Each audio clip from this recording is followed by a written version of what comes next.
অন্যের ভালো দেখে যারা হিংসা করে তাদের নিচু মনের মানুষের স্বভাব। নিজের বিপদটা নিজেই ডেকে এনেছ। নিজের অধঃপতন যারা নিজেই ডেকেছ, সময় দিবে তোমাদের জবাব।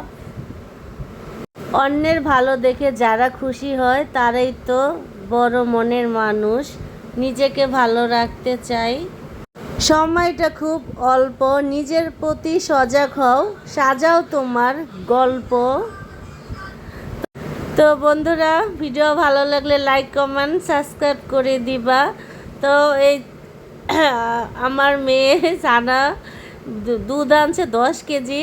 তো গ্রাম থেকে কিছুটা দুধ গরমে ছানা হয়ে গেছে, তো ভাবলাম এতগুলো দুধ নষ্ট করব কেন, ছানার মিষ্টি বানাই দিই বাসায়।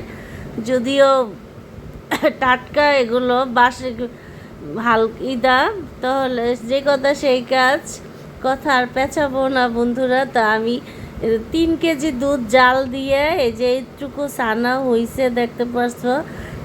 ছানাগুলো চিপড়ে নিয়ে তারপরে এই যে চিনি আর অল্প একটু ময়দা দিয়ে আমি মথে নিলাম ভালো করে।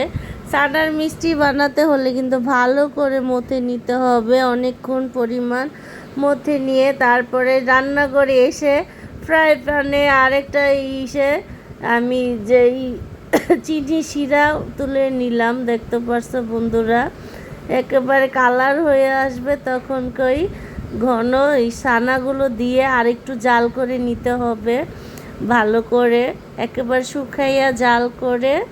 তারপরে একটা ভান্ডার মধ্যে রেখে তারপরে যে হাত দিয়া ধাপ ধাপ করে মেলে তারপরে যখন টেনে আসবে তখন চাকুদা যার যার সাইজ মতো যার যেভাবে মন ওইভাবে কেটে নিবা।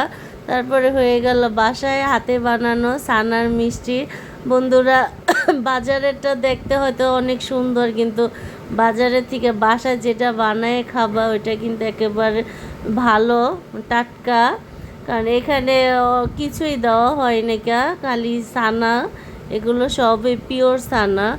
তো এই যে দেখতে পাচ্ছ ছানার মিষ্টি হয়ে গেল। তো মেয়ের জন্য বানালাম বাসায়, এরকম দুধ নষ্ট করে লাভ কি।